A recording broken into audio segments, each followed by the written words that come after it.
الله أكبر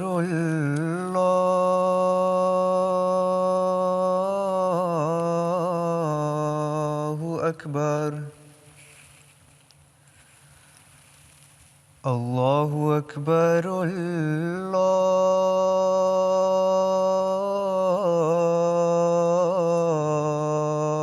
الله أكبر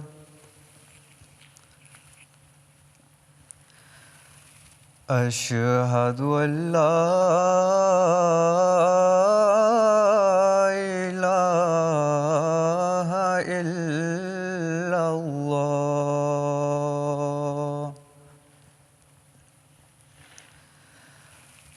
أشهد أن لا إله إلا الله أشهد أن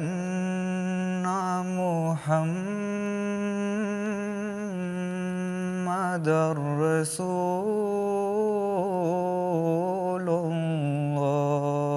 الله أشهد أن محمدًا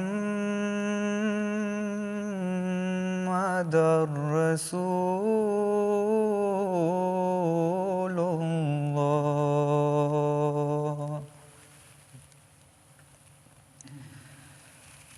حي على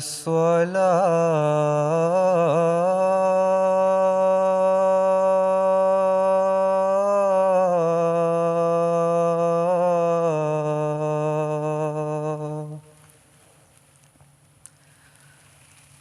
حي على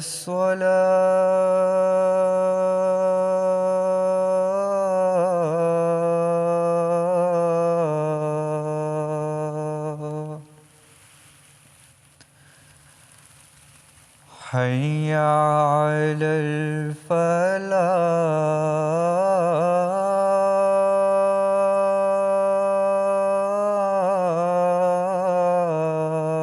الفلاح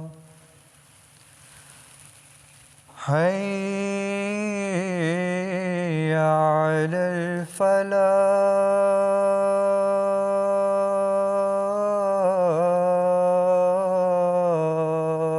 الفلاح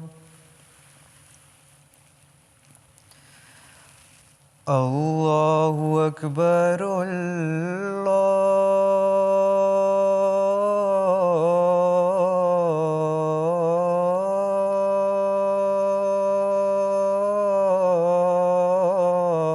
الله أكبر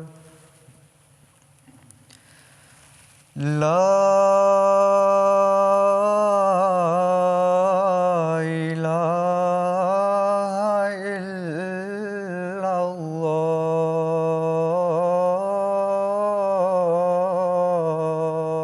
الله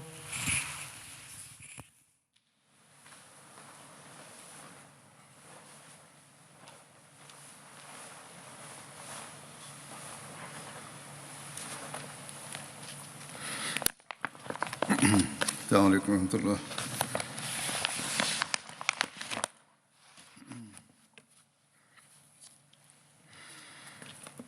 أشهد أن لا إله إلا الله وحده لا شريك له وأشهد أن محمدًا عبده ورسوله أما بعد فأعوذ بالله من الشيطان الرجيم بسم الله الرحمن الرحيم الحمد لله رب العالمين الرحمن الرحيم مالك يوم الدين إياك نعبد وإياك نستعين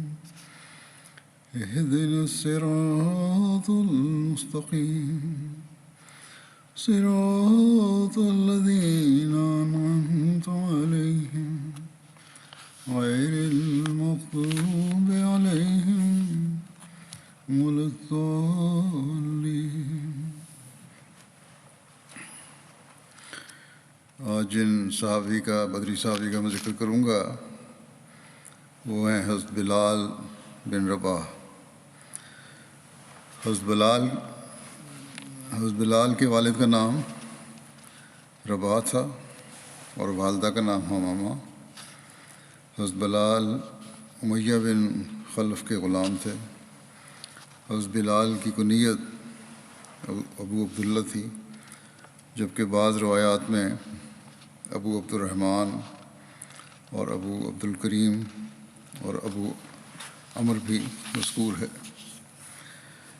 حضرت بلال کی والدہ حبشہ کی رہنے والی تھی، لیکن والد سرزمین عرب سے ہی تعلق رکھتے تھے۔ محققین نے لکھا ہے کہ وہ حبشی سامی نسل سے تعلق رکھتے تھے، یعنی قدیم زمانے میں سامی یا بعض عربی قبیلے افریقہ میں جا کر آباد ہو گئے تھے، جس کے باعث ان کی نسلوں کے رنگ تو افریقہ کی دوسری اقوام کی طرح ہو گئے، لیکن وہاں کی خاص علامات اور عادات میں ان میں ظاہر نہ ہوئیں۔ بعد میں ان میں سے بعض لوگ غلام بن کر عرب واپس لوٹ گئے۔ چونکہ ان کا رنگ سیاہ تھا، اس لیے عرب انہیں حبشی یعنی حبشہ کے رہنے والے ہی سمجھتے تھے۔ ایک روایت کے مطابق حضرت بلال مکہ میں پیدا ہوئے اور مولدین میں سے تھے۔ مولدین ان لوگوں کو کہتے تھے جو خالص عرب نہ ہوں۔ ایک دوسری روایت کے مطابق آپ سرا میں پیدا ہوئے، اور سرا یمن اور حبشہ کے درمیان کے قریب ایک ہے جہاں مخلوط نسل کثرت سے پائی جاتی ہے۔ حضرت بلال کا رنگ گندم گو سیاہی مائل تھا، دبلا پتلا جسم تھا، سر کے بال گھنے تھے اور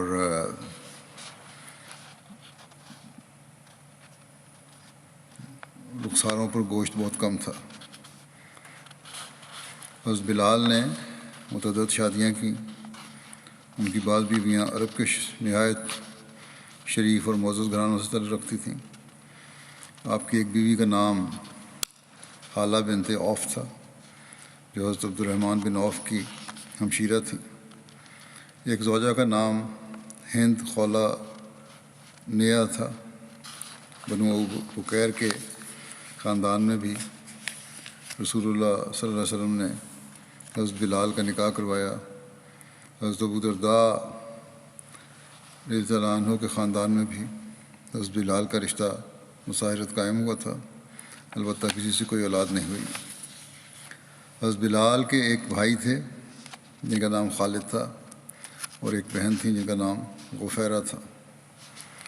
رسول اللہ صلی اللہ علیہ وسلم نے فرمایا بلال سابق الحبشہ ہیں، یعنی اہل حبشہ میں سے سب سے پہلے اسلام لانے والے ہیں۔ حضرت انس سے روایت ہے کہ رسول اللہ صلی اللہ علیہ وسلم نے فرمایا کہ اسلام لانے میں سبقت لے جانے والے اشخاص 4 ہیں۔ انا سابق العرب، یعنی میں عربوں میں سے سبقت لے جانے والا ہوں۔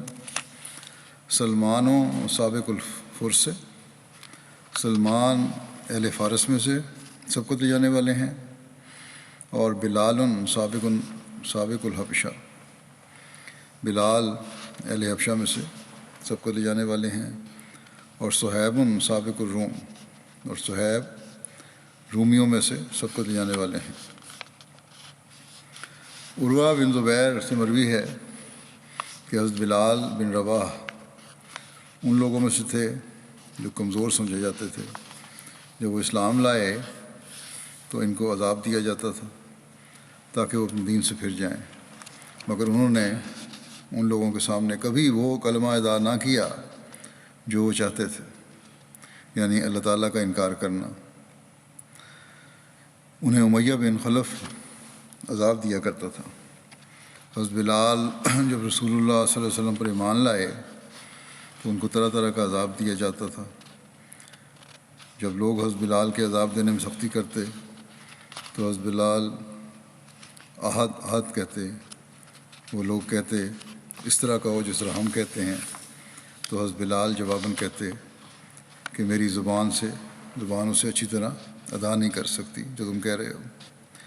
ایک دوسری روایت میں ہے کہ حضرت بلال کو جب ایذا پہنچائی جاتی اور مشرکین یہ ارادہ کرتے کہ ان کو اپنی طرف مائل کر لیں تو حضرت بلال کہتے اللہ اللہ۔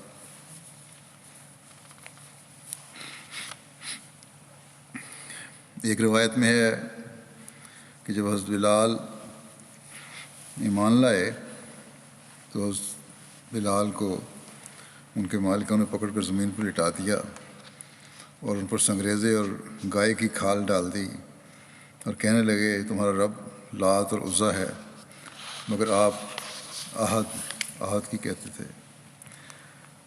ان کے مالکوں کے پاس حضرت بکر آئے اور کہا کہ کب تک تم اس شخص کو تکلیف دیتے رہو گے؟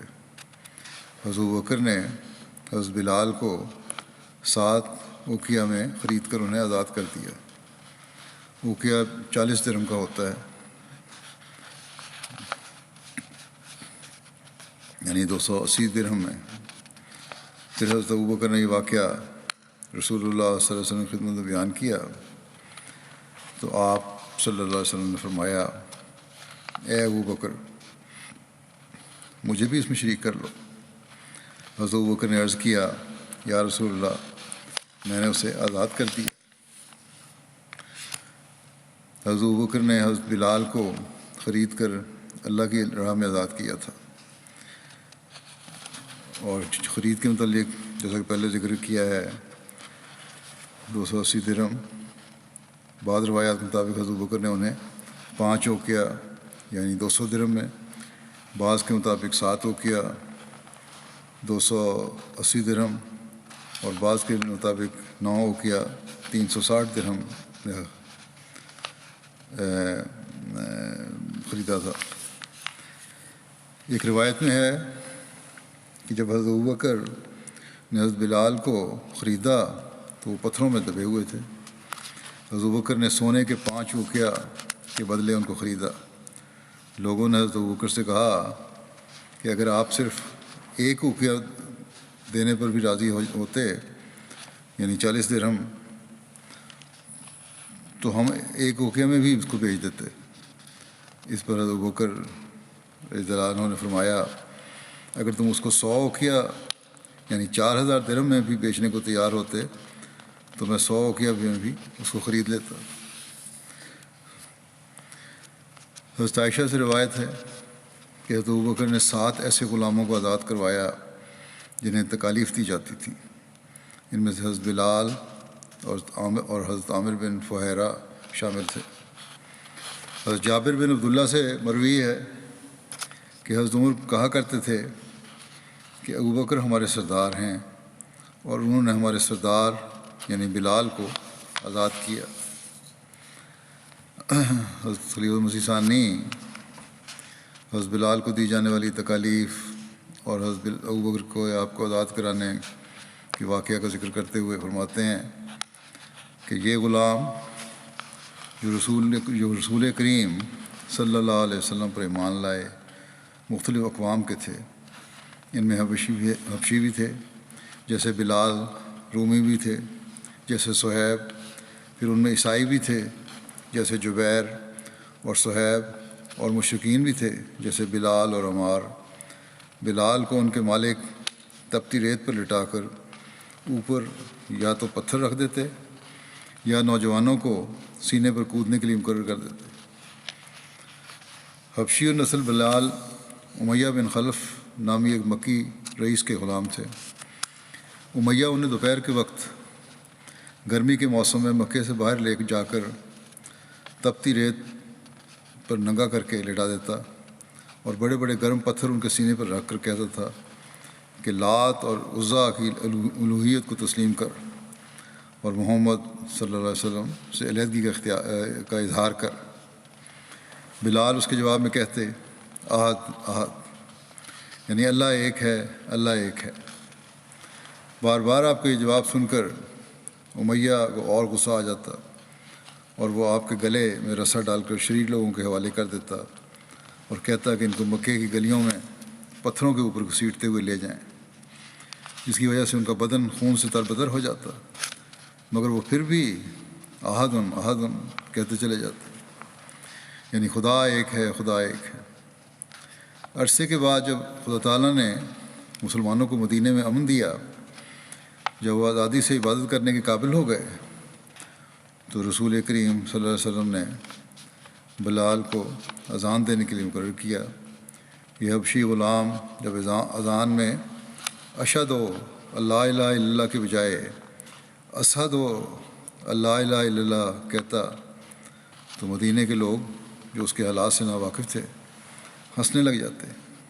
ایک دفعہ رسول کریم صلی اللہ علیہ وسلم نے ان لوگوں کو بلال کی اذان پر ہنستے ہوئے پایا تو آپ لوگوں کی طرف مڑے اور کہا تم بلال کی اذان پر ہنستے ہو، مگر خدا تعالیٰ عرش پر اس کی اذان سن کر خوش ہوتا ہے۔ آپ کا اشارہ اسی طرف تھا کہ تمہیں تو یہ نظر آتا ہے کہ یہ شین نہیں بول سکتا، مگر شین اور سین میں کیا رکھا ہے؟ خدا تعالیٰ جانتا ہے کہ جب تپتی ریت پر ننگی پیٹھ کے ساتھ اس کو لٹا دیا جاتا تھا اور اس کے سینے پر ظالم اپنی جوتیوں سمیت کودا کرتے تھے اور پوچھتے تھے کہ کیا اب بھی سبق آیا ہے یا نہیں، تو یہ اپنی ٹوٹی پھوٹی زبان میں احدن احدن کہہ کر خدا تعالیٰ کی توحید کا اعلان کرتا رہتا تھا اور اپنی وفاداری، اپنی توحید کے عقیدے اور اپنے دل کی مضبوطی کا ثبوت دیتا تھا۔ بس اس کا اثر تو بہت سے لوگوں کے اشہدوں سے زیادہ قیمتی تھا۔ حضرت ابوبکر رضی اللہ عنہ نے جب ان پر یہ ظلم دیکھے تو ان کے مالک کو ان کی قیمت ادا کر کے انہیں آزاد کروا دیا۔ اسی طرح اور بہت سے غلاموں کو حضرت ابوبکر رضی اللہ عنہ نے اپنے مال سے آزاد کرایا۔ حضرت بلال کا شمار السابقون الاولون میں ہوتا ہے۔ آپ نے اس وقت اسلام کا اعلان کیا جب صرف 7 آدمیوں کو اس کے اعلان کی توفیق ہوئی تھی۔ حضرت عبداللہ بن مسعود نے بیان کیا کہ سب سے پہلے جنہوں نے اسلام کا اعلان فرمایا وہ 7 ہیں، رسول اللہ صلی اللہ علیہ وسلم اور ابو بکر اور عمار اور ان کی والدہ سمیہ اور صہیب اور بلال اور مقداد۔ بس رسول اللہ صلی اللہ علیہ وسلم کو تو اللہ تعالیٰ نے آپ کے چچا ابو طالب کے ذریعے سے محفوظ رکھا اور ابو بکر کو اللہ تعالیٰ نے ان کی قوم کے ذریعے سے محفوظ رکھا۔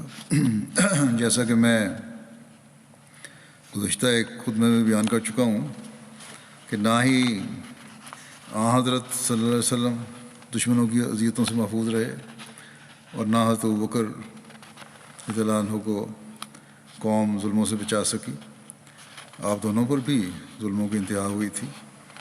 شروع میں کچھ عرصہ نرمی ہوئی لیکن بعد میں تو بڑی سختیاں ہوتی رہیں، لیکن بہرحال یہ راوی کا بیان ہے۔ بیان کرنے والے کہتے ہیں کہ وہ ان کے تو کوئی نہ کوئی سپورٹ کرنے والا تھا، کوئی بات کہہ دیتا تھا، آواز اٹھا دیتا تھا، لیکن باقیوں کو مشرکوں نے پکڑ لیا جو کمزور تھے یا غلام تھے اور لوہے کی زرہیں پہنائیں اور انہیں دھوپ میں جلاتے تھے۔ بس ان میں سے کوئی بھی ایسا نہ تھا جس نے ان کے ساتھ جس میں وہ چاہتے تھے موافقت نہ کر لی ہو سوائے بلال کے، کیونکہ ان پر اپنا نفس اللہ کی خاطر بے حیثیت ہو گیا تھا۔ حضرت بلال تھے جو ہمیشہ ثابت قدم رہے اور وہ اپنی قوم کے لیے بھی بے حیثیت تھے۔ وہ ان کو پکڑتے اور لڑکوں کے سپرد کر دیتے اور وہ انہیں مکے کی گھاٹیوں میں گھماتے پھرتے اور بلال احدن احدن کہتے جاتے۔ ابن ماجہ کے روایت ہے یہ۔ خلیفہ ثانی حضرت بلال کے اول زمانے میں ایمان لانے کا ذکر کرتے ہوئے ایک جگہ یوں بیان فرماتے ہیں کہ حضرت خباب رضی اللہ عنہ جو سابقون الاولون صحابہ میں سے تھے اور جن کے متعلق یہ اختلاف ہے کہ انہوں نے پہلے بیعت کی یا بلال نے، کیونکہ رسول کریم صلی اللہ علیہ وسلم نے ایک دفعہ فرمایا کہ ایک غلام اور ایک حر نے مجھے سب سے پہلے قبول کیا تھا۔ بعض لوگ اسے حضرت بلال اور حضرت ابوبکر مراد لیتے ہیں، اور بعض کہتے ہیں کہ اس سے مراد حضرت ابوبکر اور حضرت خباب ہیں۔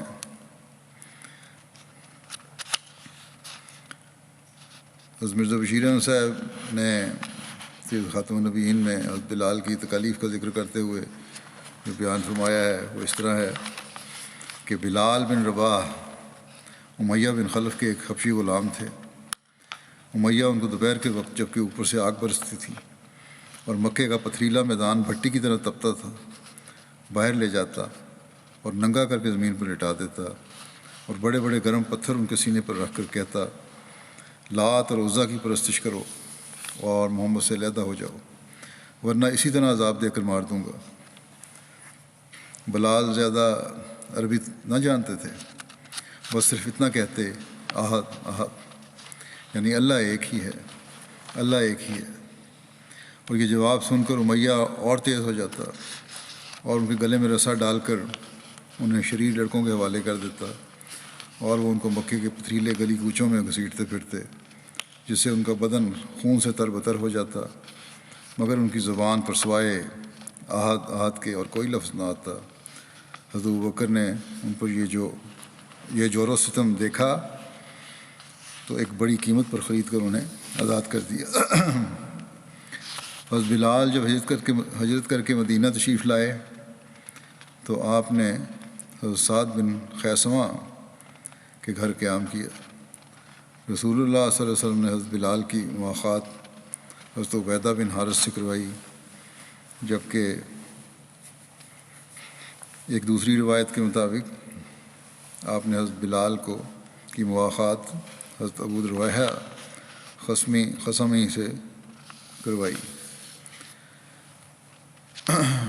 جب رسول اللہ صلی اللہ علیہ وسلم مدینہ پہنچے تو صحابہ وہاں بیمار ہونے لگے، جن میں حضرت ابوبکر، حضرت بلال اور حضرت عامر بن فہیرہ بھی شامل تھے۔ حضرت عائشہ رضی اللہ عنہا سے مروی ہے کہ جب رسول اللہ صلی اللہ علیہ وسلم مدینہ آئے، حضرت ابوبکر اور حضرت بلال کو بخار ہو گیا۔ حضرت ابوبکر کو جب بخار ہوتا تو یہ شعر پڑھتے، عربی شعر تھا، اس کا ترجمہ یہ ہے کہ ہر شخص جب اپنے گھر میں صبح کو اٹھتا ہے تو اسے صباح الخیر کہا جاتا ہے، بحالی کہ موت اس کی جوتی کی تسمے سے نزدیک تر ہوتی ہے۔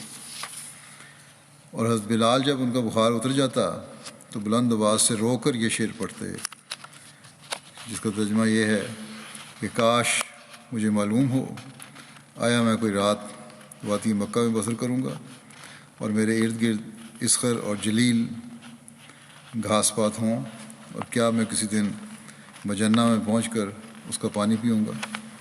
مجنہ بھی مکے سے چند میل پر مر و زہران کے قریب ایک جگہ ہے۔ زمانہ جاہلیت میں عرب کا ایک مشہور میلہ مر و زہران میں اکاس کے بعد لگتا تھا، اور عرب کے لوگ اکاس کے بعد مجنہ منتقل ہو جاتے اور 20 روز قیام کرتے تھے۔ بہرحال کہتے ہیں کہ وہاں میں پانی پیوں گا، اور کیا شامہ اور طفیل پہاڑ میرے سامنے ہوں گے، شعر میں عرض کر رہے ہیں، وہ بیان کر رہے ہیں۔ طفیل بھی مکہ سے تقریباً 10 میل پر ایک پہاڑ ہے، اور اس کے قریب ایک اور پہاڑ تھا جس کو شامہ کہتے تھے۔ پھر حضرت بلال کہتے کہ اے اللہ، شیبہ بن ربیعہ، عتبہ بن ربیعہ اور امیہ بن خلف پر لعنت ہو، کیونکہ انہوں نے ہماری سرزمین سے وبا والی زمین کی طرف ہمیں نکال دیا ہے۔ اس کے بعد رسول اللہ صلی اللہ علیہ وسلم نے دعا کی کہ اے اللہ، مدینہ کو ہمیں ایسا ہی پیارا بنا دے۔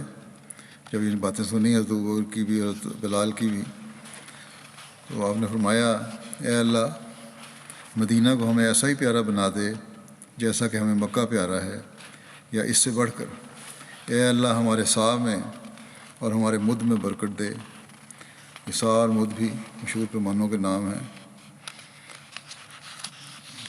جو وزن کرنے کے لیے کیے جاتے ہیں، اور مدینہ کو ہمارے لیے صحت بخش مقام بنا اور اس کے بخار کو جوفا کی طرف منتقل کر دے۔ جوفا بھی ایک دوسرا شہر ہے مکے کی جانب۔ حضرت عائشہ کہتی تھیں کہ ہم مدینہ آئے اور وہ اللہ کی زمین میں سب سے زیادہ وبا زدہ مقام تھا۔ انہوں نے کہا بطحان نالے میں تھوڑا سا پانی بہتا تھا، وہ پانی بھی بدمزہ بودار تھا۔ بطحان بھی مدینہ کی ایک وادی کا نام ہے، یہ بخاری میں روایت ہے۔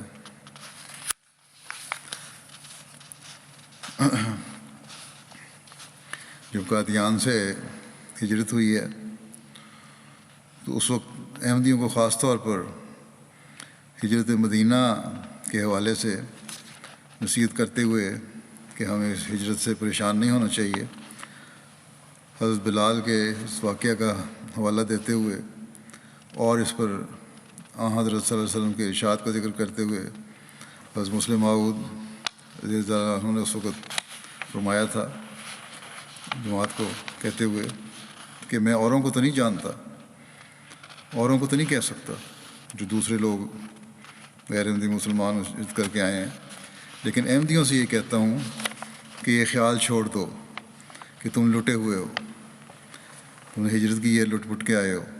رسول کریم صلی اللہ علیہ وسلم ان مہاجرین پر افسوس کیا کرتے تھے جو وطن اور جائیدادوں کے چھوٹ جانے پر افسوس کرتے تھے۔ رسول کریم صلی اللہ علیہ وسلم جب مدینہ تشریف لائے اس وقت مدینہ کا نام یثرب ہوا کرتا تھا، اور وہاں ملیریا بھی کثرت سے ہوتا تھا، بخار۔ ملیریا پھیلنا شروع ہوا تو مہاجرین کو بخار چڑھے، ادھر وطن کی جدائی کا صدمہ تھا، ان میں سے بعض نے رونا اور چلانا شروع کر دیا کہ ہائے مکہ، ہائے مکہ۔ ایک دن حضرت بلال کو بھی بخار ہو گیا، انہوں نے شعر بنا کر شور مچانا شروع کر دیا۔ رسول کریم صلی اللہ علیہ وسلم نے دیکھا تو آپ خفا ہوئے اور فرمایا کہ کیا تم ایسے کام کے لیے یہاں آئے ہو؟ ہجرت کی ہے، شور مچانا کیسا؟ حضرت مسلم فرماتے ہیں احمدیوں کو نصیحت کرتے ہوئے اس وقت جو ہجرت کر کے آئے تھے ہندوستان سے پاکستان، کہ میں بھی تمہیں یہی کہتا ہوں کہ خوش رہو، تم یہ نہ دیکھو کہ ہم نے کیا کھویا ہے، تم دیکھو کہ ہم نے کس کے لیے کھویا ہے۔ اگر تم نے جو کھویا وہ خدا تعالیٰ کے لیے اور اسلام کی ترقی کے لیے کھویا ہے تو تم خوش رہو اور کسی موقع پر بھی اپنی کمریں خم نہ ہونے دو، تمہارے چہرے افسردہ نہ ہوں بلکہ ان پر خوشی کے آثار پائے جائیں۔ تو ہم احمدی تو اس سوچ کے رکھنے والے تھے، اور یہ ہمیں نصیحت کی تھی اس وقت خلیفہ نے کہ ہماری ہجرت اللہ تعالیٰ کی خاطر اور اسلام کی خدمت کے لیے ہے۔ آج وہ لوگ جو پاکستان کی تعمیر کے خلاف تھے، پاکستان کی اساس اور بنیاد کے دعوے دار بن کر اپنے جھوٹ اور فریب سے احمدیوں کو اس ملک کے بنیادی شہری حقوق سے محروم کر رہے ہیں، جس کی خاطر سب سے زیادہ قربانیاں احمدیوں نے دیں۔ جس دین کی برتری اور خدمت کے لیے ہم نے ہجرت کی، پاکستان کی پارلیمنٹ نے اپنے سیاسی مقاصد کی خاطر اس دین کا نام لینے پر بھی ہم پر پابندی لگا دی۔ ہمیں بہرحال ان کی کسی سند کی ضرورت نہیں ہے، لیکن ہمیں افسوس اس بات پر ضرور ہوتا ہے کہ ان نام نہاد ملک کے ٹھیکیداروں نے احمدیوں پر یہ ظلم کر کے صرف احمدیوں پر ظلم نہیں کیا بلکہ پاکستان پر ظلم کیا ہے اور کر رہے ہیں، اور دنیا میں ملک کی بدنامی کا باعث بن رہے ہیں، اس کی ترقی میں روک بن رہے ہیں۔ اگر یہ لوگ نہ ہوں تو ملک کی ترقی کر کے کہیں کا کہیں پہنچ چکا ہو۔ جو ملک کو کھا رہے ہیں، دیمک کی طرح چاٹ رہے ہیں، لیکن اس کے باوجود ہم پاکستانی احمدیوں کا یہ کام ہے، خاص طور پر جو پاکستان میں رہنے والے ہیں، کہ ملک کی ترقی کے لیے اپنی تمام تر صلاحیتوں کے ساتھ کوشش کرتے رہیں اور دعا کریں کہ اللہ تعالیٰ ان ظالموں سے اس ملک کو پاک کرے۔ بہرحال یہ واقعہ آیا تو ضمن میں ذکر ہو گیا۔ اب میں دوبارہ حضرت بلال کی طرف کہ واقعات بیان کرتا ہوں، روایات۔ طبقات الکبریٰ میں لکھا ہے حضرت بلال رسول اللہ صلی اللہ علیہ وسلم کے ساتھ بدر، احد اور خندق سمیت تمام غزوات میں رسول اللہ صلی اللہ علیہ وسلم کے ساتھ شامل ہوئے۔ غزوہ بدر میں حضرت بلال نے امیہ بن خلف کو قتل کیا، جو اسلام کا بہت بڑا دشمن تھا اور حضرت بلال کو اسلام لانے پر دکھ دیا کرتا تھا۔ امیہ بن خلف کے قتل کا واقعہ صحیح بخاری میں بیان ہوا ہے، جسے خبیب بن اصاف کے ذکر میں پہلے بیان کر چکا ہوں اس کی تفصیل، تاہم یہاں بھی کچھ بیان کر دیتا ہوں کیونکہ اس کا براہ راست تعلق حضرت بلال کے ساتھ بھی ہے۔ حضرت عبد الرحمن بن عوف سے روایت ہے، وہ بیان کرتے ہیں کہ میں نے امیہ بن خلف کو خط لکھا کہ وہ مکے میں جو اس وقت دارالحرب تھا میرے مال اور بال بچوں کی حفاظت کرے اور میں اس کے مال و اسباب کی مدینہ میں حفاظت کروں گا۔ حضرت عبد الرحمن بن عوف کا اس سے پرانا تعلق تھا۔ امیہ بن خلف بدر کی جنگ میں بھی شامل ہوا، کافروں کی فوج میں آیا تھا، 7 کافروں کے، اور حضرت عبد الرحمن بن عوف کو اس کے بدر میں شامل ہونے کا علم ہو گیا تھا۔ اس پرانے تعلق کی وجہ سے وہ اس پر احسان کر کے جنگ کے بعد رات کو اس کو بچانا بھی چاہتے تھے۔ چنانچہ وہ بیان کرتے ہیں کہ جب وہ بدر کی جنگ میں تھا تو میں ایک پہاڑ کی طرف جب لوگ سو چکے تھے نکل گیا تا میں اس کی حفاظت کروں، کیونکہ ان کو پتہ تھا کہ وہ اس طرف ہے کہیں گیا ہوا، تو میں بھی گیا تاکہ اس کو حفاظت کر کے بچا لوں۔ حضرت بلال نے اس وقت اسے کہیں دیکھ لیا، چنانچہ حضرت بلال گئے اور انصار کی ایک مجلس میں کھڑے ہو گئے اور کہنے لگے کہ یہ امیہ بن خلف ہے، اگر بچ نکلا تو میری خیر نہیں۔ اس پر بلال کے ساتھ کچھ لوگ ہمارے تعاقب میں نکلے، میں ڈرا کہ وہ ہمیں پا لیں گے، پکڑ لیں گے، اس لیے میں نے اس کے بیٹے کو اس کی خاطر پیچھے چھوڑ دیا کہ وہ اس کے ساتھ لڑائی میں مشغول ہو جائیں اور ہم ذرا آگے نکل جائیں۔ کہتے ہیں چنانچہ انہوں نے اس بیٹے کو تو لڑائی میں مار دیا۔ میرا یہ دعویٰ جو تھا وہ کارگر نہیں ہوا اور پھر انہوں نے اس کو مار کے پھر ہمارا پیچھا شروع کر دیا، اور امیہ چونکہ بھاری بھرکم آدمی تھا اس لیے جدھر جلدی ادھر ادھر نہیں ہو سکتا تھا۔ آخر جب انہوں نے ہمیں پکڑ لیا، قریب پہنچ گئے، تو میں نے اسے کہا کہ بیٹھ جاؤ، تو وہ بیٹھ گیا اور میں نے اپنے آپ کو اس پر ڈال دیا کہ اسے بچاؤں۔ تو انہوں نے جو پیچھا کر رہے تھے میرے نیچے سے اس کے بدن میں تلواریں گھونپیں یہاں تک کہ اسے مار ڈالا۔ ان میں سے ایک نے اپنی تلوار سے میرے پاؤں پر زخم بھی کر دیا۔ ایک دوسری روایت میں یہ واقعہ یوں درج ہے، جسے کچھ حصہ بیان کر دیتا ہوں۔ حضرت عبد الرحمن بن عوف کہتے ہیں کہ میں ان دونوں یعنی امیہ بن خلف اور اس کے بیٹے کو لے کر چل رہا تھا کہ اچانک حضرت بلال نے امیہ کو میرے ساتھ دیکھ لیا۔ مکے میں امیہ حضرت بلال کو اسلام سے پھیرنے کے لیے بڑا عذاب دیا کرتا تھا۔ حضرت بلال امیہ کو دیکھتے ہی بولے، کافروں کا سردار امیہ بن خلف یہاں ہے، اگر یہ بچ گیا تو سمجھو میں نہیں بچا۔ حضرت عبد الرحمن بن عوف کہتے ہیں کہ سن کر میں نے کہا، تم میرے قیدیوں کے بارے میں ایسا کہہ رہے ہو؟ حضرت بلال نے بار بار یہی کہا اور میں بھی ہر بار یہی کہتا رہا کہ یہ میرے قیدی ہیں۔ حضرت بلال بلند آواز سے چلائے، آواز دی شور سے، شور مچا کے کہ اے اللہ کے انصار، یہ کافروں کا سردار امیہ بن خلف ہے، اگر یہ بچ گیا تو سمجھو میں نہیں بچا۔ اور بار بار ایسا کہا۔ حضرت عبد الرحمن کہتے ہیں کہ یہ سن کر انصاری دوڑ پڑے اور انہوں نے ہمیں چاروں طرف سے گھیر لیا۔ پھر حضرت بلال نے تلوار سونت کر امیہ کے بیٹے پر حملہ کیا، جس کے نتیجے میں وہ نیچے گر گیا۔ امیہ نے اس پر خوف کی وجہ سے ایسی بھیانک چیخ ماری کہ ایسی چیخ میں نے کبھی نہیں سنی تھی۔ اس کے بعد انصاریوں نے ان دونوں کو تلواروں کے وار سے کاٹ ڈالا۔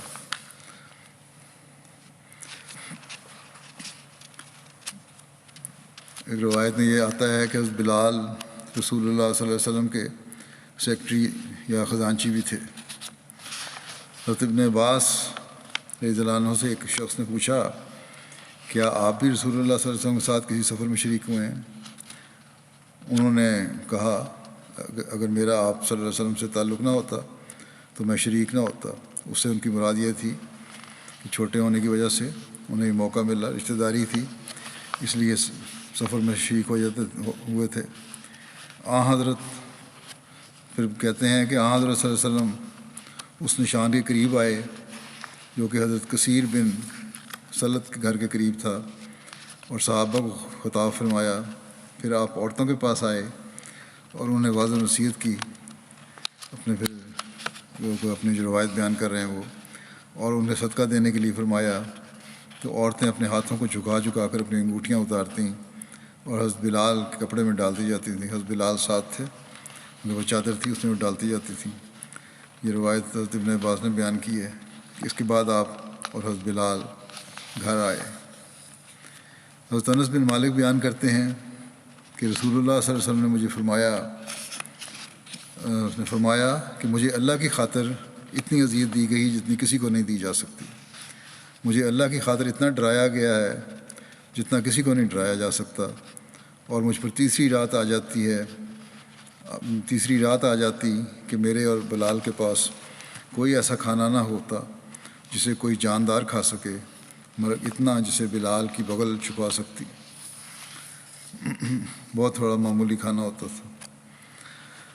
حضرت بلال کو سب سے پہلا مؤذن ہونے کا بھی شرف حاصل ہوا۔ حضرت بلال رسول اللہ صلی اللہ علیہ وسلم کی ساری زندگی میں ان کے لیے سفر و حضر میں مؤذن رہے، اور آپ اسلام میں پہلے شخص تھے جنہوں نے اذان دی۔ محمد بن عبداللہ بن زید اپنے والد سے روایت کرتے ہیں، انہوں نے بیان کیا کہ رسول اللہ صلی اللہ علیہ وسلم نے نماز کے بلانے کے لیے بگل کا سوچا، پھر ناقوس کا ارشاد فرمایا، بس وہ بنایا گیا۔ تو یہ بخاری کی حدیث ہے، اور اس کے مطابق بھوک اور ناقوس کے استعمال کا مشورہ صحابہ نے دیا تھا۔ پھر حضرت عبداللہ بن زید کو خواب دکھائی گئی۔ انہوں نے بتایا کہ میں نے خواب میں ایک آدمی دیکھا، اس پر 2 سبز کپڑے تھے اور وہ آدمی ناقوس اٹھائے ہوئے تھا۔ میں نے اس کو خواب میں ہی کہا، اے اللہ کے بندے، تم یہ ناقوس فروخت کرو گے؟ اس نے کہا، تم اس سے کیا کرو گے؟ میں نے کہا، میں اس کے ذریعے نماز کے لیے بلایا کروں گا۔ اس نے کہا، کیا میں تجھے اس سے بہتر نہ بتاؤں؟ میں نے کہا، وہ کیا ہے؟ اس نے کہا کہ پھر اذان کے الفاظ سنائے، اللہ اکبر اللہ اکبر، اور پوری اذان، اشہد ان لا الہ الا اللہ، اشہد ان لا الہ الا اللہ، اشہد ان محمد رسول اللہ، اشہد ان محمد رسول اللہ، حی علی الصلاۃ، حی علی الصلاۃ، حی علی الفلاح، حی علی الفلاح، اللہ اکبر لا الہ الا اللہ۔ راوی کہتے ہیں کہ حضرت عبداللہ بن زید نکلے اور وہ رسول اللہ صلی اللہ علیہ وسلم کے پاس آئے اور حضور صلی اللہ علیہ وسلم کو اپنی رویا بتائی۔ انہوں نے عرض کیا، یا رسول اللہ، میں نے خواب میں ایک آدمی دیکھا، اس پر 2 سبز کپڑے تھے، وہ ناقوس اٹھائے ہوئے تھا۔ پھر ساری بات آپ کے سامنے بیان کی۔ رسول اللہ صلی اللہ علیہ وسلم نے صحابہ سے فرمایا، تمہارے دوست نے رویا دیکھی ہے۔ پھر عبداللہ بن زید کو ارشاد فرمایا، تم بلال کے ساتھ مسجد جاؤ اور اسے یہ کلمات بتاتے جاؤ، اور وہ ان کو بلند آواز سے پکاریں، کیونکہ تمہاری نسبت وہ زیادہ بلند آواز والے ہیں۔ حضرت عبداللہ بن زید نے کہا کہ میں بلال کے ساتھ مسجد کی طرف گیا اور میں انہیں یہ کلمات بتاتا جاتا اور وہ بلند آواز کے ساتھ پکارتے جاتے۔ حضرت عمر بن خطاب نے آواز سنی، وہ باہر تشریف لائے اور انہوں نے عرض کیا کہ یا رسول اللہ، خدا کی قسم، میں نے بھی خواب میں وہی دیکھا جو انہوں نے دیکھا۔ اس کو بیان کرتے ہوئے مرزا بشیر احمد صاحب نے لکھا ہے کہ ابھی تک نماز کے لیے اعلان یا اذان وغیرہ کا انتظام نہیں تھا۔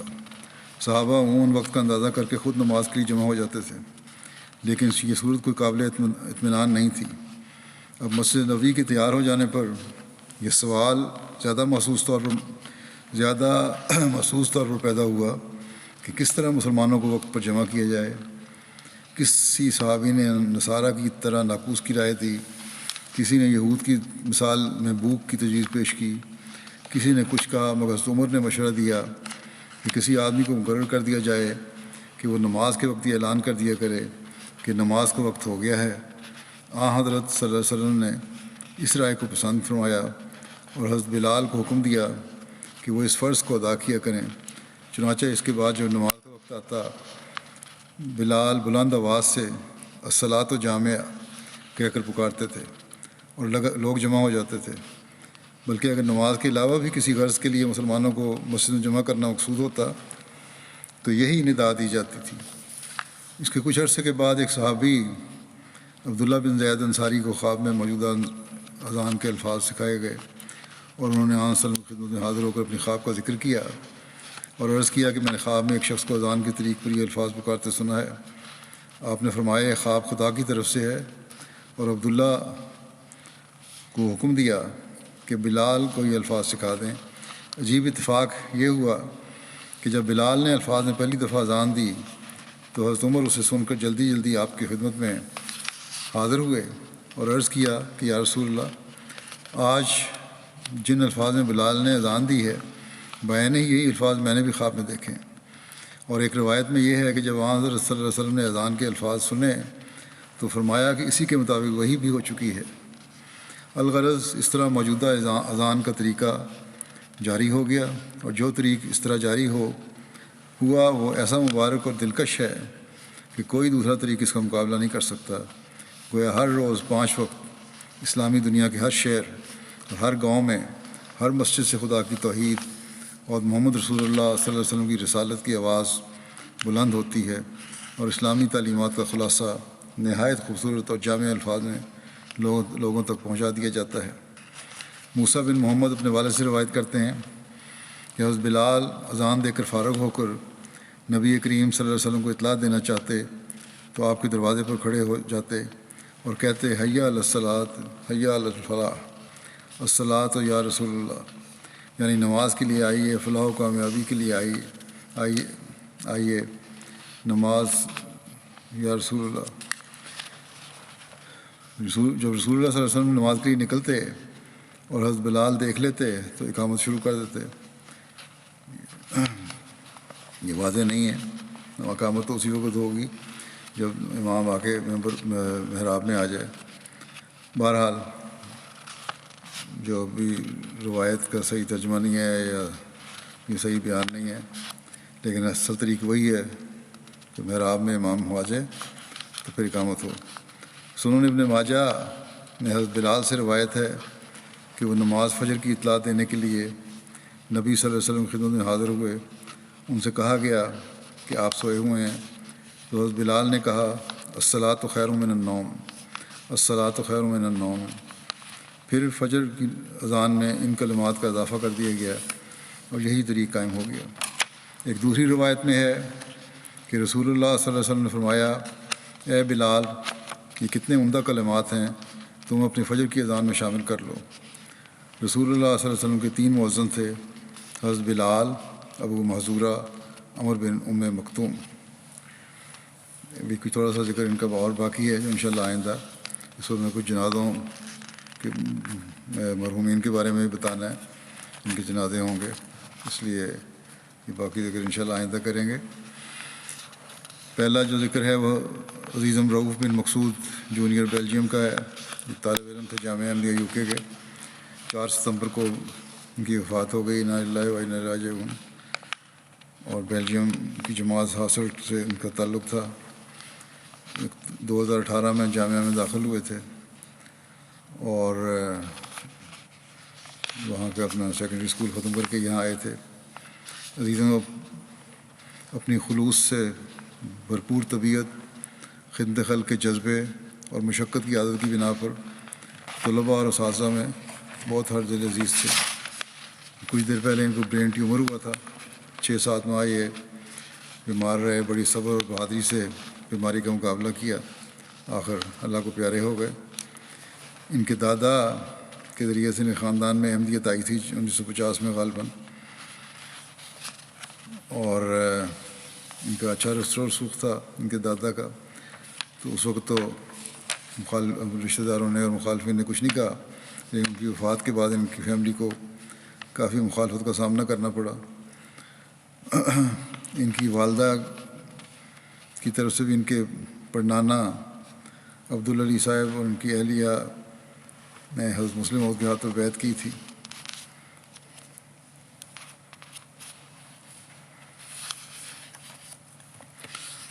رؤوف بن مقصود کے جو عثمان گان ہیں، والدین کے علاوہ 3 بہنیں اور 2 بھائی شامل ہیں،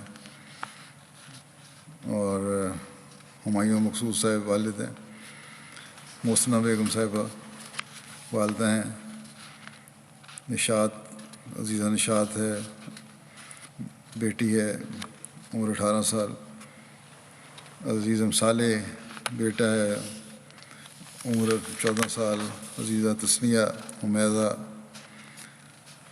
یہ 9 سال کی ہے، عزیزم فاتح مقصود 7 سال کا ہے، عزیزہ جنت السیام سامیہ 4 سال کی۔ بیلجیم کے امیر صاحب لکھتے ہیں کہ انہیں بچپن سے دیکھنے کا مجھے موقع ملا اور عزیزم کو غیر معمولی بچہ پایا۔ جب بھی عزیزم کی جماعت میں جانے کا موقع ملا، اس کو ہمیشہ مسجد کے ساتھ وابستہ اور خوش اخلاق پایا۔ وفات کے بعد 2 دن بیت الرحیم ہالکن میں افسوس کے لیے لوگوں کے آنے کا انتظام کیا ہوا تھا۔ جماعت سے بڑی تعداد میں لوگ شامل ہوئے اور ان میں بہت سے افراد کو روتے دیکھا۔ ان سب نے عزیزم کے بے شمار واقعات بتائے۔ بیماری کے شروع میں ڈاکٹر نے ان کو بتا دیا تھا کہ ان کو برین کینسر ہے، جو کہ زندگی کے لیے خطرناک ہو سکتا ہے، لیکن اس کے باوجود کبھی نہ تو ان کے چہرے پر مایوسی آئی اور نہ ہمت چھوڑی۔ ڈاکٹر کے ساتھ میٹنگ میں ایک ڈاکٹر نے کہا کہ جب موصوف بول سکتے تھے تو ان سے میری گفتگو ہوتی رہی، میں نے ان کو بہت غیر معمولی نوجوان اور روشن دماغ پایا۔ ڈاکٹرز کا یہ بھی کہنا ہے کہ موصوف نے انتہائی تکلیف دہ بیماری میں بھی کبھی کوئی شکایت نہیں کی۔ ڈاکٹر کے نزدیک اس حالت میں مریض کو بعض اوقات شدید غصہ آ جاتا ہے، لیکن انہوں نے بڑی ہمت دکھائی اور صبر کا مظاہرہ کیا۔ عزیزم کمال جو لکھتے ہیں امیر صاحب کہ عزیزم کمال درجے کی خلافت سے محبت رکھنے والے اور کامل اطاعت کرنے والے تھے۔ ہمیشہ چہرے پر مسکراہٹ رہتی تھی اور ہر ایک سے چاہے چھوٹا ہو یا بڑا بڑے احترام اور خندہ پیشانی سے پیش آتے۔ مربی صاحب ہیں حاصل کے، وہ کہتے ہیں کہ بیماری کی تشخیص سے قبل میں نے رمضان میں ان سے اطفال کی کلاسز آن لائن لینے کے لیے کہا تو بڑی باقاعدگی سے کلاسز لیتے رہے، یہاں تک کہ جب اس بیماری سے ہسپتال داخل ہوئے تو بیماری کے باوجود ہسپتال سے بچوں کی کلاس لیتے رہے، یہاں تک کہ بعض اوقات کلاس لیتے لیتے بے ہوشی کی کیفیت طاری ہو جاتی تھی، اور پھر جب طبیعت سنبھلتی تو دوبارہ کلاس شروع کر دیتے۔ کبھی یہ نہیں کہا کہ میں تکلیف میں ہوں، کلاس نہیں لے سکتا۔ اطفال نے بھی اس کا اظہار کیا کہ جب آپ کو تکلیف ہے تو کلاس نہ لیں، تو موصوف نے ہمیشہ یہ کہا کہ جب واپس جامعہ کھلے گا تو میں جا کے خلیفۃ المسیح کو کیا جواب دوں گا کہ میں نے چھٹیوں کے دوران کیا جماعتی خدمت کی ہے۔ ایک شوق تھا، ایک جذبہ تھا، ایک لگن تھی۔ پھر مربی سلسلہ ہیں دوسرے، وہ لکھتے ہیں کہ 1 ہفتہ کے لیے انہوں نے وقفہ عارضی کیا 2010 میں۔ اس ان کو ان کے والد میرے پاس چھوڑ گئے کہ یہاں رہیں گے کیونکہ اس نے جامعہ میں جانا ہے، اس کی ٹریننگ کریں۔ اس وقت بھی کہتے ہیں میں نے دیکھا اس کو 5 نمازوں کی ادائیگی کے علاوہ صبح اٹھ کر نماز تہجد کی بھی ادائیگی کیا کرتے تھے۔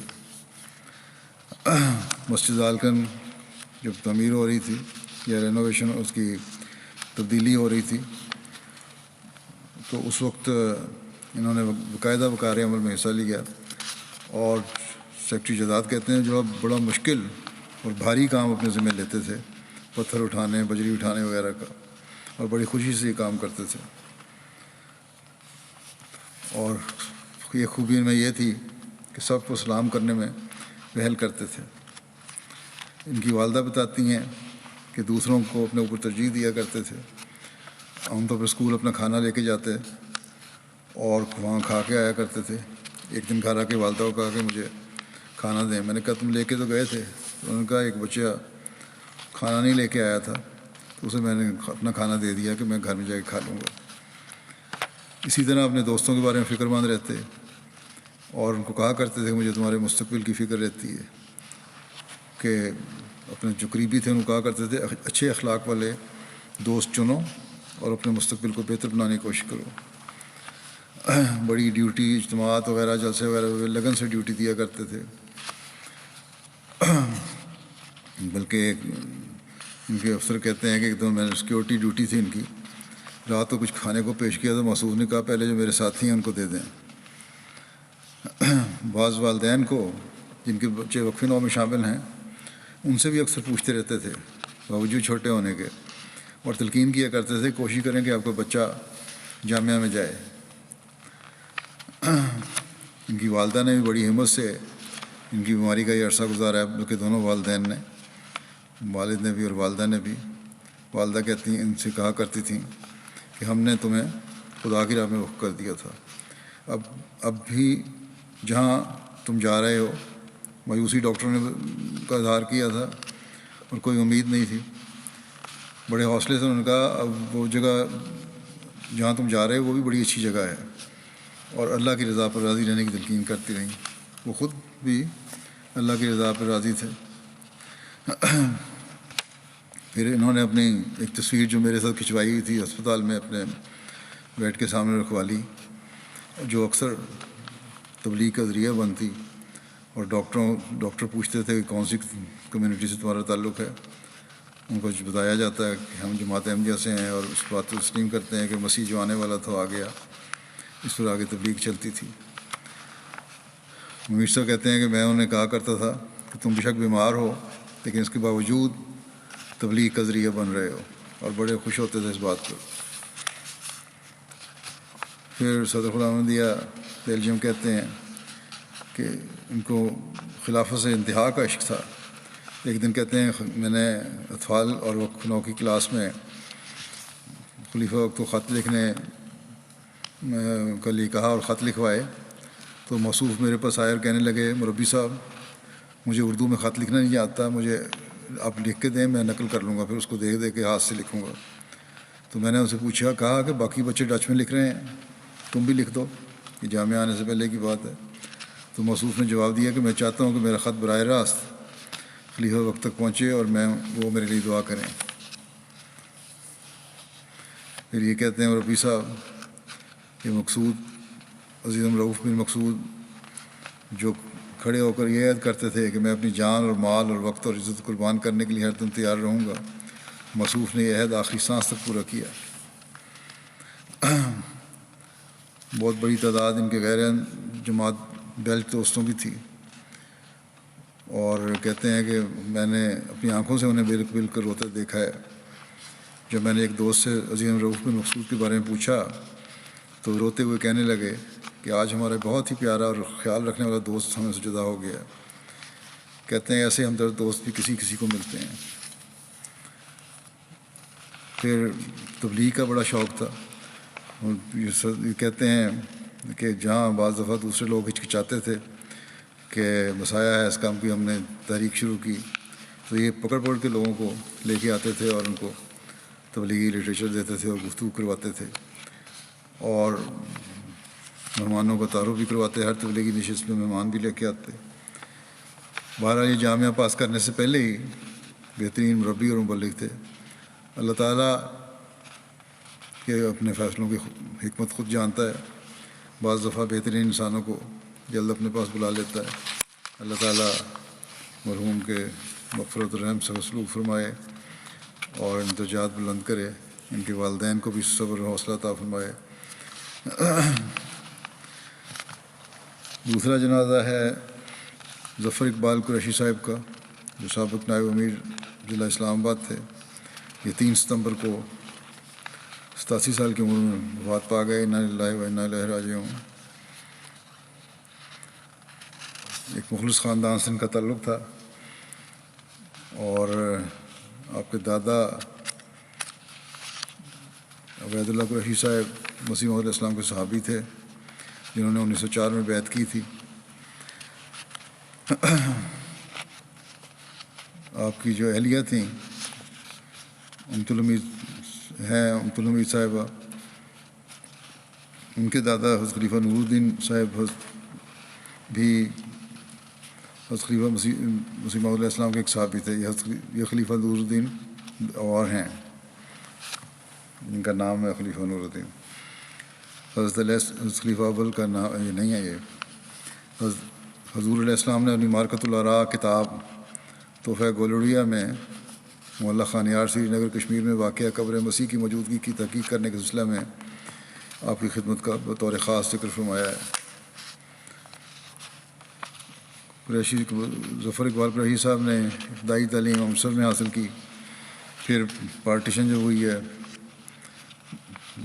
ہندو پاکستان کی، اس وقت انہوں نے پنڈی آ کے پھر وہاں سے میٹرک کیا، پھر انجینئرنگ یونیورسٹی سے ڈگری لی، پھر سرکاری ملازمت میں چلے گئے. پھر یونان سے ایم ایس سی کی ڈگری حاصل کی انہوں نے. اس کے بعد 94 میں چیف انجینئر کی حیثیت سے سرکاری سروس میں تھے. ٹیکسلا میں یونیورسٹی پروجیکٹ مینیجر کی حیثیت سے خدمات انجام دیں. 94 میں یہ ریٹائر ہوئے چیف انجینئر کی حیثیت سے. اس کے بعد یہ اسلام آباد شفٹ ہو گئے اور وہاں مختلف جماعتی خدمات سر انجام دیتے رہے. اور پھر یہ 1998 میں نائب امیر بنائے گئے. اس دوران میں قائم مقام امیر بھی بنتے رہے مختلف وقتوں میں. اور 2019 تک 21 سال سے زیادہ عرصہ نائب امیر کی حیثیت سے انہوں نے کام کیا. باقاعدگی سے باوجود بیماری کے بڑی عمر میں عوارض لاحق ہو گئے تھے. مسجد آتے، اپنا روزمرہ کام کرتے، بہت کم گو اور صاحب الرائے تھے، اور انتظامی شعبے میں کافی تجربہ تھا. بڑی سنجیدگی سے احتیاط سے کام کرنے والے، جماعتی پیسے کا درد رکھنے والے، اور بہت احساس کرنے والے تھے. میں جب نادر اعلیٰ تھا اس وقت میں نے دیکھا ان کو قریب سے. ماشاءاللہ بڑے بھی نفسی اور عاجزی سے ہی کام کرتے تھے، اور اپنے چھوٹوں کو بھی جو ان کے افسر تھے عمر میں بہت زیادہ چھوٹے تھے ان کی بھی کامل اطاعت کیا کرتے تھے. ان کی پسماندگان میں اہلیہ امت الحمید ظفر صاحبہ کے علاوہ 4 بیٹیاں شامل ہیں: امت الرشید صاحبہ، ڈاکٹر صدف ظفر صاحبہ، شادیہ چودھری صاحبہ اور عائشہ طارق صاحبہ. یہ کینیڈا میں، باقی لاہور میں ہیں. ایک بیٹی عائشہ ظفر کہتی ہیں کہ بچپن میں جب اسکول جانا شروع کیا تو سالانہ امتحان سے قبل خلیفہ وقت کی خدمت میں میری طرف سے دعائیہ خط لکھتے. پھر جب پوزیشن آتی تو دوبارہ خط لکھتے، اور جب اس کا جواب آتا تو پڑھ کے سناتے. پھر جب بڑی ہوئی تو مجھے خود خط لکھنے کی تلقین کرتے اور اس کا خط کا خاکہ بنا کر دیا کرتے. اور اس طرح نہایت پیار سے چھوٹی عمر میں ہی میرے دل میں خلافت سے پیار اور اطاعت کا جذبہ پختہ کر دیا. اللہ تعالیٰ مرحوم سے رحم اور مغفرت کا سلوک فرمائے، درجات بلند فرمائے. نوائبین کو بھی صبر اور سکون عطا فرمائے. اگلا جنازہ ہے آنریبل کابینے کا واجہ کاٹے صاحب سینیگال کا، جو 24 اگست کو 85 سال کی عمر میں انتقال فرما گئے. انا للہ و انا الیہ راجعون. بڑے بہادر، اخلاص رکھنے والے، خلافت سے محبت کرنے والے، جماعتی غیرت رکھنے والے، خدمت کا جذبہ رکھنے والے، قربانی کرنے والے، مہمان نوازی کرنے والے تھے، اور بڑی نمایاں خصوصیات تھیں ان کی. جماعتی وفد کی ضیافت انتہائی پرتکلف کرتے. ہمیشہ یہ خواہش اور اصرار ہوتا کہ جب تک جماعتی وفد ان کی ریجن میں ہے اور آپ ہی ان کی مہمان نوازی کریں گے. اگر مہمانوں نے کبھی باہر سے کھانا کھا لیا تو آپ ناراض ہوتے تھے کہ مجھے کیوں موقع نہیں دیا. مہمانوں کے لیے اپنے کمرے کو خالی کر دیتے اور ہر سہولت فراہم کرتے. سوشلسٹ پارٹی کی طرف سے انتخابات میں حصہ لے کر 18 سال تک ملک کی پارلیمنٹ کے ممبر رہے، ایک مخلص اور باوفا احمدی تھے۔ جب تک جماعت رجسٹر نہیں ہوئی تھی جماعت کی پراپرٹی ان کے نام پر ہی تھی۔ مشرین انچارج لکھتے ہیں کہ جب 2012 میں سینیگل آیا اور اس کے بعد جماعت رجسٹر ہو گئی تو مرحوم فرمانے لگے کہ زندگی کا پتہ کوئی نہیں، اب جلدی سے یہ امانت جو پراپرٹی ہے جماعت کی اپنے نام کروائیں جماعت کے۔ اور جب بھی مشکل وقت آیا پھر یہ لکھتے ہیں کہ دفاع کے لیے ہمیشہ پہلی صف میں کھڑے ہوتے، ایک مشنری سے بڑھ کر کام کرنے والے تھے۔ لمبا عرصہ جماعت احمدیہ جو تھا ٹمباکنڈا ریجن، وہاں کے صدر کے طور پر خدمت میں جال آتے رہے۔ مرکزی عاملہ میں بطور سیکرٹری امور خارجہ خدمت کی توفیق پائی۔ وفات سے قبل 3 ایکڑ اراضی جماعت کو اسکول کے لیے پیش کی، اسی طرح 3 ایکڑ اراضی آپ نے جماعتی ریجنل مشن کے ہاؤس کے لیے بھی رکھی ہوئی، اور فوت ہونے سے قبل 6 ایکڑ کے کاغذات ہمارے مبلغ ڈیکو حمید صاحب کے سپرد کیے کہ یہ جماعت کی امانت ہے، سنبھال کے رکھیں۔ اور پھر کہنے لگا کہ میں گنے گنا کر ہی جا رہا ہوں، مجھے امید نہیں کہ میں واپس آؤں گا۔ یہاں جلسے پہ بھی آتے رہتے تھے، کئی دفعہ آئے جلسے پہ خلیفہ مشرابے کے زمانے سے، آخری بار 2019 کے جلسے میں بھی شامل ہوئے، مجھے بھی ملے، اور امیر صاحب کو کہنے لگے کہ زندگی کا بھروسہ کوئی نہیں، وہاں کے اپنے مقامی امیر کو، کہ میری خواہش ہے کہ خلیفہ وقت کے سامنے بیٹھوں تاکہ زیادہ سے زیادہ دیکھ سکوں۔ اور بیٹھے رہے، پھر بعد میں ملاقات کے کہنے لگے کہ میرا مقصد پورا ہو گیا۔ مولانا منور خورشید صاحب کہتے ہیں کہ سینیگال میں بہت مقبول سیاسی اور نظامی شخصیت تھی ان کی۔ سینیگال کے معروف شخص تامباکنڈا سے تھا ان کا تعلق، معروف شہر تامباکنڈا سے ان کا تعلق تھا، اور سیاسی خاندان تھا ان کا۔ بنیادی طور پہ شعبہ تعلیم سے وابستہ تھے، بعد میں سیاسی میدان میں آ گئے۔ 95 میں honourable Jagjung deputy speaker National Assembly کے ذریعے جماعت کا پیغام ان کو پہنچا، پھر جلد ہی اللہ تعالیٰ نے دل کی گرہ کھول دی، جس کے بعد بشاشت قلبی اور انشراح صدر کے ساتھ بیعت کر کے احمدیت میں شامل ہو گئے۔ سینیگال میں اوائل میں بیعت کرنے والے زیادہ تر مزدور پیشہ تھے یا ذمہ دار تھے جو حسب توفیق مالی قربانی کرتے تھے۔ جب آپ نے بیعت کر لی تو اللہ تعالیٰ کے فضل سے ہمیشہ دل کھول کر مالی قربانی پیش کرنے کی توفیق پائی۔ بہت نڈر اور بہادر احمدی تھے، دعوت اللہ کا ایک جنون تھا، ہر ملنے والے کو دعوت حق دیتے، یہاں تک کہ سربراہ مملکت کو بھی جماعت کا تعارف کرانے کی توفیق ملی۔ مرحوم کا حلقہ احباب بہت وسیع تھا، ہر ملنے والے تک پیغام پہنچانے کی کوشش کرتے، ہر وقت ان کی گاڑی میں جماعتی لٹریچر اور بیت فارم دستیاب ہوتے تھے۔ اللہ تعالیٰ مرحوم پہ مغفرت اور رحم کا سلوک فرمائے، درجات بلند کرے، ان کی نسل میں بھی یہ اخلاص و وفا جاری رکھے، ان کو احمدیت قبول کرنے کی توفیق عطا فرمائے جو نہیں احمدی۔ اگلا جنازہ ہے قرم بشیر لطیف صاحب کا، ایڈوکیٹ تھے سپریم کورٹ کے، آج کل کینیڈا میں تھے، لاہور پہلے لاہور میں رہے ہیں۔ یہ 5 مئی کو ان کی وفات ہو گئی تھی 85 سال کی عمر میں۔ انا للہ و انا الیہ راجعون۔ ان کو اللہ تعالیٰ، اس کے رسول صلی اللہ علیہ وسلم، حضرت مسیح موعود علیہ السلام اور خلافت احمدیہ سے بے انتہا محبت تھی۔ ان کے نانا محترم شیخ مہر علی صاحب حضرت مسیح موعود علیہ السلام کے بہت قریبی دوست تھے۔ حضرت مسیح موعود علیہ السلام نے آپ کے گھر ہوشیارپور میں چلہ کاٹا، جس کے دوران اللہ تعالیٰ نے آپ کو مسلم موت کی عظیم الشان پیشگوئی عطا فرمائی۔ 17 سال تک یہ بشیر لطیف صاحب فیصل ٹاؤن لاہور کے صدر جماعت رہے۔ پاکستان میں جماعت کی وکلاء کی جو ٹیم تھی اس میں یہ شامل تھے اور اس بات فخر کرتے تھے۔ متعدد اسیران کی خدمت اور مدد کا موقع ملا ان کو۔ ان 3 وکلاء میں سے ایک تھے جنہیں 1974 میں جماعت کی نمائندگی کا موقع ملا۔ 46 سال تک پنجاب یونیورسٹی میں درس و تدریس کے فرائض انجام دیتے رہے۔ یہ لاء کالج میں پڑھاتے بھی تھے، یونیورسٹی کے لاء کالج میں۔ لاہور کی مسجد ماڈل ٹاؤن پر جب حملہ ہوا تو اس وقت یہ وہاں موجود تھے۔ یہ تو اللہ کے فضل سے محفوظ رہے، لیکن ان کے چھوٹے بھائی نعیم ساجد صاحب موقع پر شہید ہو گئے۔ اس کے بعد یہ بھی کینیڈا چلے گئے۔ 100 مسلات کے پابند تھے تو تھے ہی، تہجد کے بھی بڑے پابند تھے، قرآن کریم سے بے انتہا محبت کرنے والے تھے، اللہ کے فضل سے موسی تھے.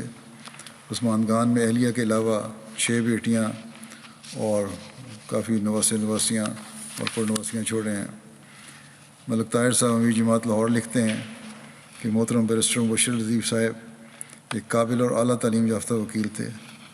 یہاں سے بھی انہوں نے لاء کی ڈگری حاصل کی تھی اس زمانے میں، اور جن کی جوڈیشری میں بہت عزت تھی. جماعتی مقدمات کے سلسلے میں 1984 کے بعد ہمارے نوجوانوں کے خلاف جب کلمہ طیبہ کے بارے میں کیس بنے تو ان کی پیشی عام مجسٹریٹ کی عدالت میں ہو رہی تھی. گو مبشر صاحب ہائی کورٹ سے نیچے کی عدالتوں میں پیش نہیں ہوتے تھے، لیکن جماعتی مفاد میں مجسٹریٹ کے سامنے بھی پیش ہوتے رہے اور جماعتی مقدمات میں بے لوث خدمت سر انجام دیا کرتے تھے. نہایت صائب اور قانونی مشورے دیتے تھے. بہت سے مجسٹریٹ بھی اور باقی جج بھی ان کے شاگرد رہے ہوئے ہیں، لیکن کوئی ان کو عار نہیں تھا ان شاگردوں کے سامنے بھی پیش ہونے کا. عام طور پر مجسٹریٹ کی عدالت میں سپریم کورٹ اور ہائی کورٹ کے وکیل پیش نہیں ہوتے. مبارک طاہر صاحب مشیر قانونی کے کہتے ہیں کہ مبشر لطیف صاحب کی جماعتی خدمات کا سلسلہ 1974 سے شروع ہوا.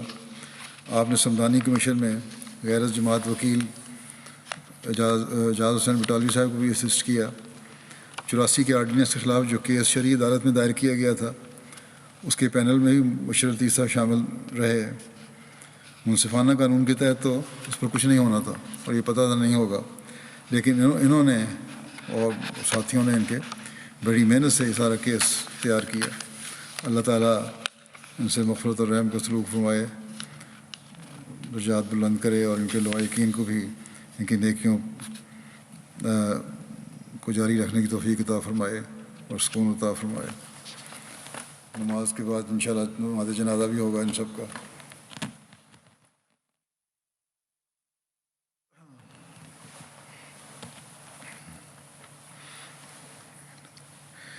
الحمد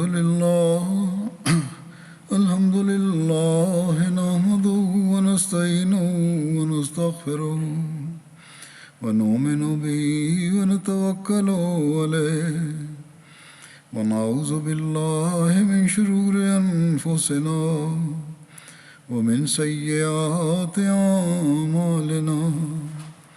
من يهده الله فلا مضل له ومن يضلل فلا هادي له. ونشهد أن لا إله إلا الله ونشهد أن محمدا عبده ورسوله. عباد الله رحمكم الله، إن الله يأمر بالعدل والإحسان وإيتاء ذي القربى وينهى عن الفحشاء والمنكر والبغي يعظكم لعلكم تذكرون. اذكروا الله يذكركم وادعوه يستجب لكم ولذكر الله أكبر.